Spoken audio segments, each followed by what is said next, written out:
Good afternoon, ladies and gentlemen, and welcome to another episode of the Daily Friend Show. I'm your host, Nicholas Lorimer, today joined by Michael Morris.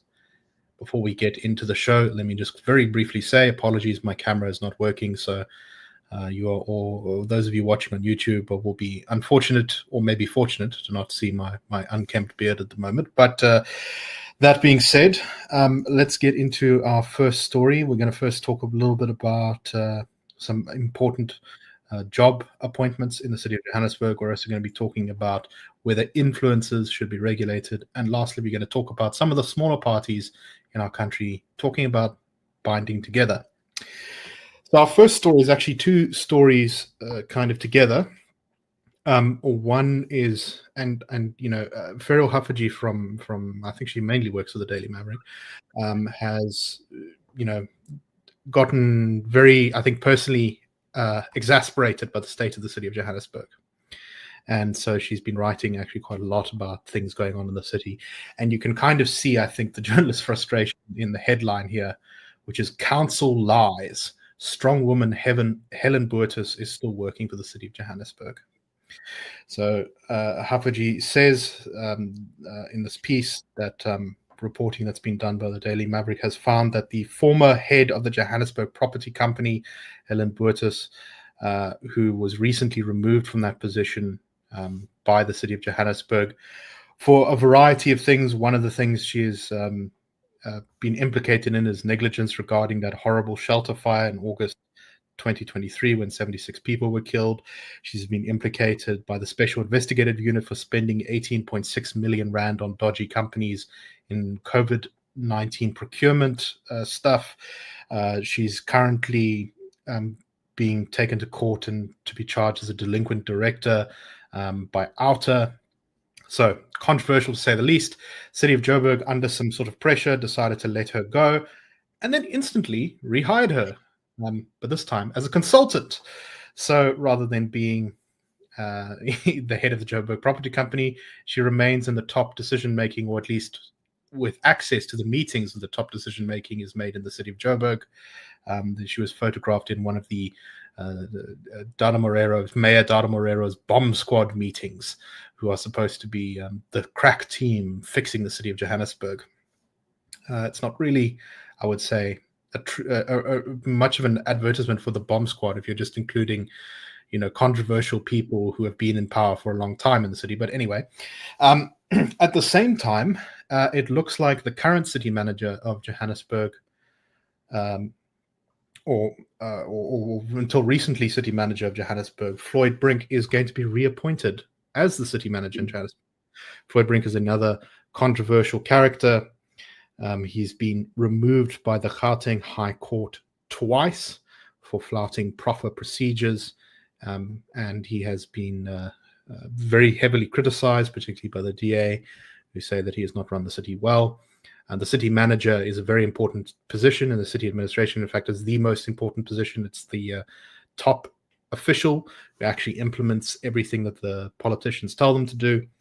And apparently, in the most recent scorecard of interviews of potential candidates to be the next city manager, Floyd Brink has scored the highest out of all the candidates interviewed, which does not seem great. Either, they're not interviewing, shall we say, a very wide swath of potential candidates, or maybe they're overlooking some of these other things that have gone on in the past. Once again, Floyd Brink has been the city manager during this period, or during significant parts of this period of the city's rapid decline. Michael, you and I were talking about these two appointments before the show, and it's kind of amazing because these are two appointments where you sort of think, the political pressure is on the government now to at least look like it's doing something different. But it really seems like the intention here is to keep everything going same. I don't know. What's your take on this? Yes, I think that's exactly right. I would highly recommend viewers and readers or listeners rather, to read Jonathan Katzenellenbergen's piece this morning on the Daily Friend. It talks about the shift in sort of sentiment, even in ANC circles to some extent. The headline taking on the sacrosanct, the national rethink and speaking out. So people, as he records, are increasingly beginning to voice a kind of unthinkable thoughts, and thinking publicly or aloud about the kinds of things we need to do to change. And it's becoming ever more evident that change is unavoidable.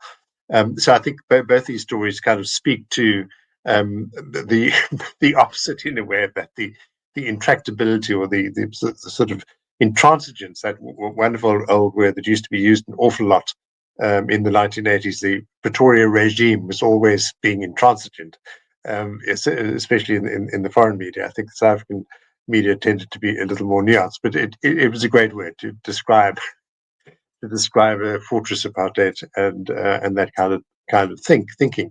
But we're talking about exactly the same thing today, and there's this wonderful graphic in Ferial Haffordge's piece today in Daily Maverick, showing the two pictures of Helen Botha's in two different meetings, and the legend on the graphic is "Fired today, back tomorrow."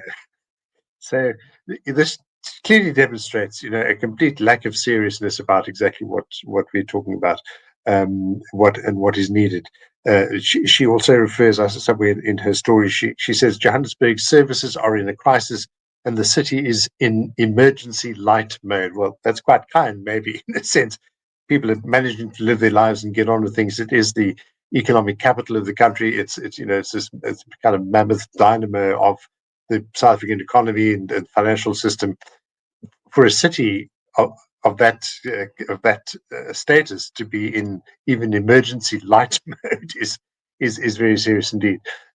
So yeah, these two stories speak to a condition which the thought that immediately came to me was Tony Leon's phrase of a couple of months ago, I think, where he dismissed much of the ANC who were in the GNU and talks or non-talks about how to get things done, how to actually change. And he said, basically, these are not serious people. And I think that's a very good phrase to use. The other thing we were talking about before we began the show, Nicholas, as you remember, and you'll elaborate on this, I'm sure, but is that the less that is done to make things better now is going to come at a greater and greater cost politically. So there's a sort of funny sense in which maybe we hope that things get worse in the certain expectation that that's going to guarantee what already seems to be in the future for the ruling party, that it's just steady decline in public support because people have just had enough. But I'd very like to hear your thoughts on that.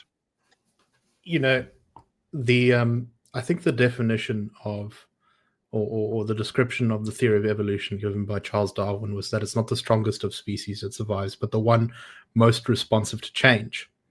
And I think when it comes to politics, political power structures, political regimes, whatever you want to describe them as, that tend to last are the ones that adapt to change. That they see the circumstances around have changed and they change with them in order to keep themselves in place. And that's what's been so remarkable about watching, the ANC in particular in the last couple of months. They can see that things are changing around them. They all talk about it, right? This is a big topic in the country right now. Everyone can see that the politics is different. And yet, here's a great example of how the same lack of accountability that has destroyed so many institutions in South Africa for the protection of politically favored cadres is just continuing. There isn't even, there was this kind of brief attempt in the Helen Botha's case to pretend like, oh, we did something. But clearly they thought they could get away with just rehiring her back, to make no effective change.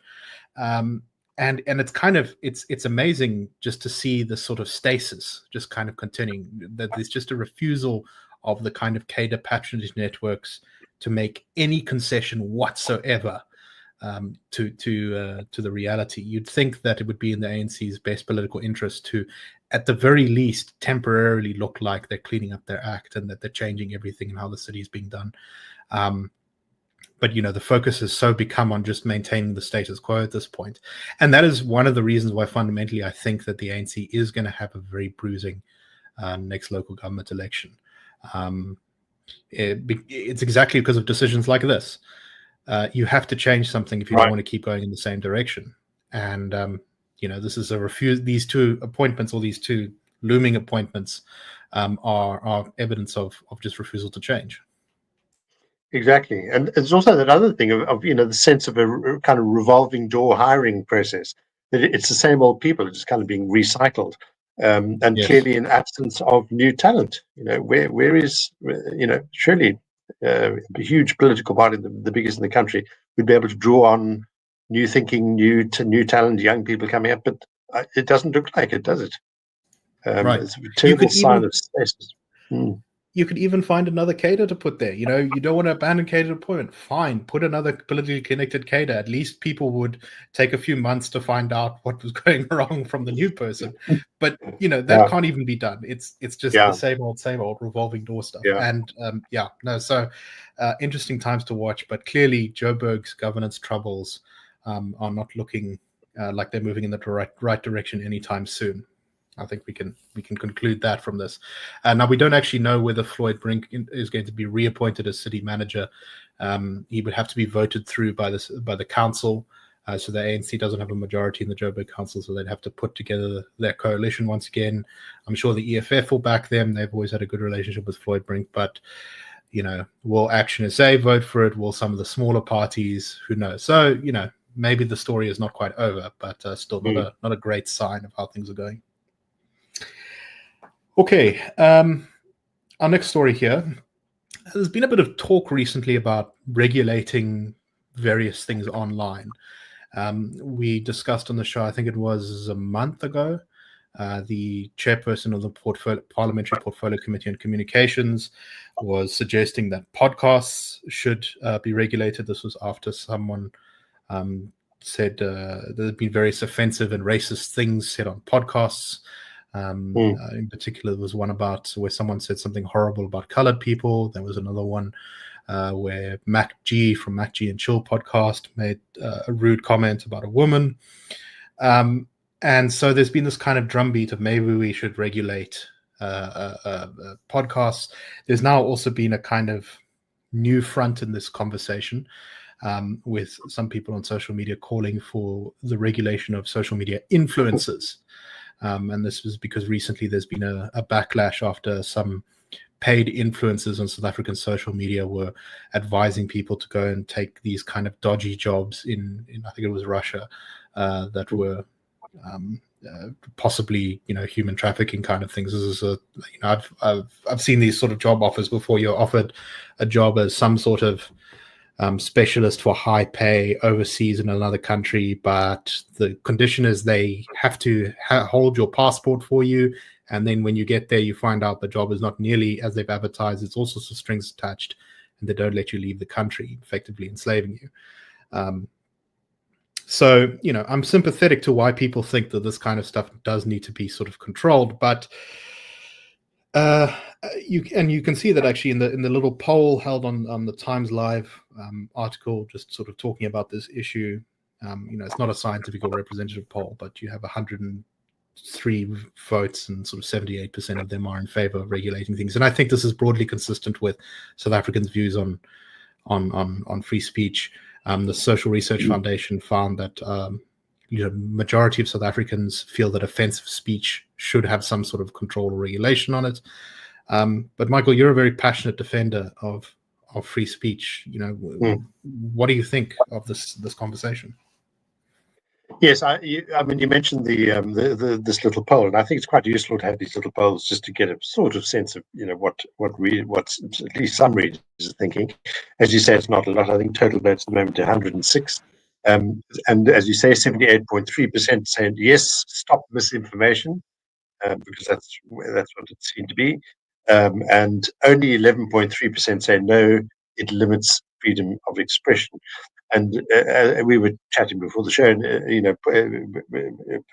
the SRF poll has also kind of showed, often when even those people who say they're in favour of free speech, if you begin to question them a little bit more closely, there often comes a point where they say, well, actually, perhaps we don't think that should be allowed, X, Y, and Z.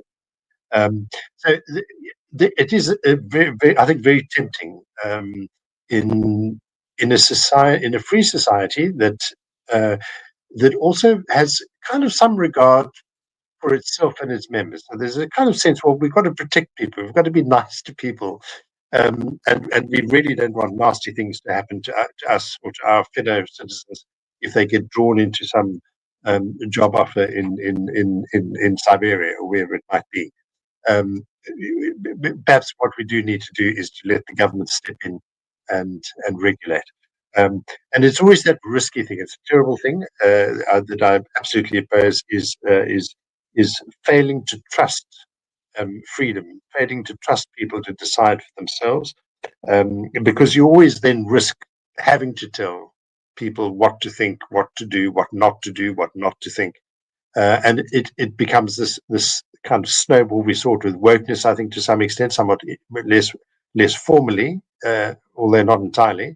But that was a very typical, I think, expression of exactly this tendency or this temptation to do things for good reasons. We want to protect people. We want to protect maybe vulnerable groups. We see it in America today with some impulses and instructions to supposedly protect Jewish students or Jewish members of society. It's probably making them more vulnerable just by reducing those freedoms for other people just to speak openly. But it is a tricky thing. I absolutely agree with you. And I think all reasonable people have some kind of sympathy with this idea that, we can't just let unscrupulous and cynical bad faith actors in society do exactly what they want because they're exploiting the freedom that we all have, but they're exploiting it to the absolute extreme. There's a sense that it's quite reasonable to maybe limit that a little bit. And the trick, I think, in my view, we just need to steel ourselves to say limiting anyone in society is limiting us too, and limiting our freedom. And it's far better that we have that freedom and we use it. We use it to speak out against bad influences, if that's what we want to call them, or just to make sure that there's a thorough open public discussion about what is said on social media, who's saying it, constantly test and question people about the claims they make. I've been getting into trouble, I think, the past couple of weeks with some of our commenters on the Daily Friend by stepping in and saying, but can we actually make this claim, this bold claim that X is Y? Is that always absolutely true? It's just a way of saying let's use our freedom, not so much responsibly, but just effectively. Let's try and make this argument of this kind of solid, open argument, and I think that is a far safer mechanism for a free society. Yes, indeed. I mean, also there's just the sort of the beyond the sort of principled argument about free speech and regulating speech. There's also some of these kind of more practical concerns. I mean, one is that you just know that the potential for abuse by the state here is enormous. To say, okay, well, kind of like a DA aligned influencer suddenly find themselves, facing all sorts of fines from breaking regulatory proceedings, or defining even what an influencer is just seems kind of bonkers. Like, exactly, what is it? Or proving this is just completely beyond the capacity of the state to even begin enforcing. So, I think this is just it's a typical of South Africans where we kind of go, we have a problem. We need to just have more harsh laws or be more tough on it on a sort of theoretical level, but then on a practical level, we don't really do anything. I mean, obviously the solution in my mind to scams or something like that is just kind of public education. Don't take a job overseas from people you don't know anything about, who you can find no good record of. That should be advice given to everyone, particularly to desperate South Africans who are just looking for a way to make a living. Okay, let's go on to our last story. Won't spend too much time on this one, but just worth kind of mentioning. Rise Mzansi, the Good Party, and Build One South Africa with Musi Maimane, which is the official name of the party, are talking about possibly forming some sort of coalition or bloc to contest maybe not the local government elections in 2026, although maybe, but definitely the 2029 government elections. And you can see the logic here, right? On paper, these are all sort of three smaller parties that have kind of, I don't know how else to describe it, but a similar vibe. They kind of tend to often appeal to a sort of a center-left kind of voter in theory. And so, it makes a lot of sense. Notably, Action SA has basically says, no, we were invited, but we're not particularly interested in talking to these guys. We're doing our own thing, which I think is actually quite politically wise of them. I suspect, though, Michael, any coalition of these smaller parties is kind of doomed to failure. Number one, in reality, there is actually some difference, particularly, I would say, between Build One SA and the other two members of that potential coalition. Their manifesto, for what it's worth, was quite different in some respects from those other two. But the much bigger problem is that, all three of these parties are kind of particularly Good and Build One SA are personality-based parties. Good is based around Patricia de Lille, and Build One SA is, based around Musa Maimane. If they formed a party together, there's only space for one person in to be the chief of the TED. Is it going to be Songezo Zivi? Is it going to be Patricia de Lille? Is it going to be Musa Maimane? Yeah, no, I can't see that going particularly well. I don't know if you have different thoughts. Yes, I agree with you, and I like your use of the word vibe, because that does sort of express part of the problem. And I speak as somebody who's a kind of left of centre liberal, I think, and so I kind of have an appreciation for some of the sentiments that lie behind the formation of these parties. But there's nothing more punishable, I think, in politics than incoherence, and that is, to me, would be the great risk. It's not, vibe is not enough. You've got to have a very definite proposition. You've got to be able to pinpoint your opponent and hammer your opponent, make it very clear how you distinguish yourself from them. Vibe is not enough. Vibe is not a policy. It's not. You can't make a government on the grounds of. You can't build a government out of vibes, feelings, and warm fuzzy feelings. We all have warm fuzzy feelings about South Africa. That's not what the issue is. The issue is hard policy. No, exactly. And when in practice, these smaller parties, these three particular parties, if I was being unkind, I could describe Build One SA as just purely a vehicle for Musa Maimane. I would describe Good as almost saying we're sort of the ANC but for minorities, and Rise Mzansi as being we're the ANC but sort of kind of more middle classy. They form coalition governments with the ANC, particularly Rise and Good. They endorse ANC policies like expropriation without compensation. So what's the point of these parties existing if they're not actually going to have a different offering from the bigger parties? Are you going to have something that's actually different from the ANC and the DA? Otherwise, why are you even standing in these elections? Exactly. Yeah. Okay, that's all the time we have for today. Thank you very much, everyone. We hope you found the show interesting. We'll be back tomorrow with the Daily Friend Show. Cheers, everyone. The Daily Friend Show and the Daily Friend are a project of the Institute of Race Relations, the IRR. The IRR is a think tank which was founded in 1929 to study race relations in South Africa and works to change government policy to improve race relations through non-racialism and to ensure the prosperity of all South Africans. If you like our work and would like to support us, please go to irr.org.za and click Support the IRR, or you can go to thedailyfriend.co.za and click the Fund Us button.